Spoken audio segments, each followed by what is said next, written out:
పెద్దలారా మిత్రులారా, ఈరోజు దేశవ్యాప్తంగా ఓటర్స్ డే నిర్వహిస్తూ ఉన్నారు. భారతదేశంలో 18 సంవత్సరాలు నిండిన ప్రతి పౌరుడు తమకు నచ్చినటువంటి నాయకుని ఎన్నుకునే విధానం భారతదేశంలో ఉంది. కాబట్టి ఈరోజు దేశవ్యాప్తంగా ఓటర్స్ డే నిర్వహిస్తూ ఉన్నాం. ఈ కార్యక్రమాన్ని ఉద్దేశించి కవి పండితుడు భూరోజు గిరిరాచార్యని మాట్లాడవలసిందిగా విజ్ఞప్తి చేస్తున్నాం. ఈరోజు భారతదేశ చరిత్రలో జనవరి 25కు ఒక ప్రత్యేక స్థానం ఉంది. అదే జాతీయ ఓటర్ల దినోత్సవం. ఈరోజు జాతీయ ఓటర్ల దినోత్సవాన్ని పాలిటెక్నిక్ కళాశాల ప్రాంగణంలో మహనీయుల స్ఫూర్తి వేదిక రాష్ట్ర చైర్మన్ గారైన రాజారాం ప్రకాష్ సార్ గారు, అలాగే వనపర్తి జిల్లా వాల్మీకి సంఘ బాధ్యులు మండల దేవన్న నాయుడు, అలాగే రజక సంఘ నాయకుడు రిటైర్డ్ ఆర్మీ సోల్జర్ బండలయ్య గారు, అట్లాగే ప్రభుత్వ ఉపాధ్యాయుడు సామాజిక ఉద్యమకర్త అరవింద్ గారు, అలాగే లెక్చరర్ కృష్ణయ్య గారు, మైనార్టీ నాయకుడు క్రాఫ్ట్ టీచర్ బాలమయ్య గారు ఈ కార్యక్రమానికి ఇచ్చేసిన అందరికీ స్వాగతం పలుకుతూ 200 సంవత్సరాలు భారతదేశం ఆంగ్లేయుల పరిపాలనలో మగ్గిపోయిన తర్వాత ఆ రోజు స్వాతంత్ర సమరయోధులు గాంధీ, నెహ్రూ, తర్వాత భగత్ సింగ్, నేతాజీ సుభాష్ చంద్రబోస్ ఇలాంటి స్వాతంత్ర సమరయోధుల తర్వాత స్వాతంత్రం సిద్ధించుకున్న తర్వాత జనవరి 26, 1950లో మనం సర్వసత్తాక గణతంత్ర రాజ్యంగా మహనీయుడు అంబేద్కర్ గారు భారత రాజ్యాంగ నిర్మాత రాజ్యాంగబద్ధంగా మనం పరిపాలన నిర్వహించుకుంటున్నాం. అంటే ప్రజాస్వామ్యయుతంగా ఆ రోజుల్లో సంపన్నులకే ఓటు హక్కు ఉంటే రాజ్యాంగంలో అంబేద్కర్ గారు 18 ఏళ్లు నిండిన వయోజనుడైన నిరక్షరాస్యుడైన ప్రతి ఒక్కరికి ఓటు హక్కు కల్పించిన మహనీయుడు మన భారత రాజ్యాంగ నిర్మాత అంబేద్కర్ గారు. కనుక ఆయన చలవ వల్లనే ఈరోజు మనం ప్రజాస్వామ్యంలో ఓటు ద్వారా మనను పరిపాలించే నేతలను ఎన్నుకుంటున్నాం. అయితే ఈ ఓటు ఈ రోజుల్లో అపహాస్యం కూడా అయింది, నోటుకు అమ్ముడబోతుంది.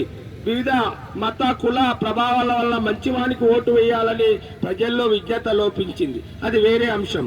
కానీ ఆ రోజు జాతీయ ఓటర్ల దినోత్సవాన్ని మన ఎన్నికల కమిషన్ ఆ రోజు ఉన్న వారి ఆధ్వర్యంలో ఈ దినోత్సవాన్ని ఏర్పాటు చేయడం జరిగింది.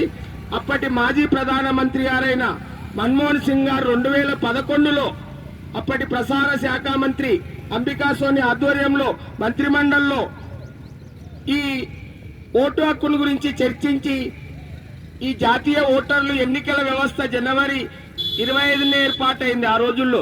కనుక ఎన్నికల వ్యవస్థ ఏర్పాటైన దినోత్సవాన్ని పురస్కరించుకొని జాతీయ ఓటర్ల దినోత్సవం 25 జనవరిన నిర్వహిస్తున్నారు.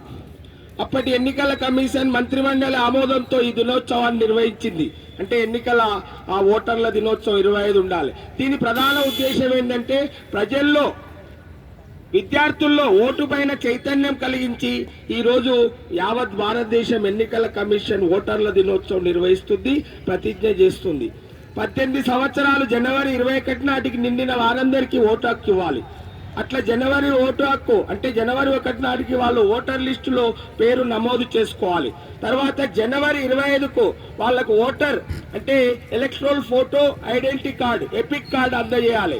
అందజేసి ఓటును విలువ తెలియాలి చేసేటట్లు వాళ్లకు మనం ఓటు ప్రజాస్వామ్యంలో కీలకమైంది. ఓటు వజ్రాయుధము. మంచి వాళ్లను అభివృద్ధి చేసే నేతల్ని మనం ఎన్నుకుంటే మన దేశం అభివృద్ధి చెందుతున్నది ప్రధాన ఉద్దేశం.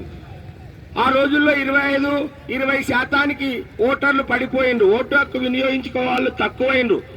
ఓటర్ లిస్ట్ లో ఉన్నప్పటికీ కూడా ఆ పోలింగ్ స్టేషన్ కు వచ్చి ఓటు వేసే వాళ్ళ సంఖ్య తగ్గిపోయింది. దీన్ని నివారించాలంటే 80-90% మనం ఓటు హక్కు వేయాలి. అప్పుడే ప్రజాస్వామ్యం పరిడవిల్లుతుందని మన ఎన్నికల కమిషన్ నమ్మకం.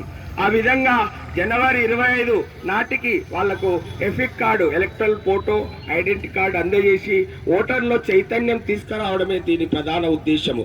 అందుకే ఓటు అనేది ప్రజాస్వామ్యంలో ఎంత పవిత్రమైనది.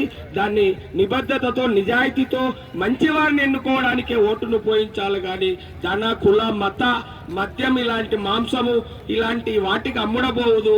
ఓటును నిష్పక్షపాతంగా నిరాడంబరంగా మంచివారిని ఎన్నుకొని మన ప్రజాస్వామ్యాన్ని భారతదేశంలో అపహాస్యం కాకుండా చేయాలని విజ్ఞప్తి చేస్తూ ముగిస్తున్నాను.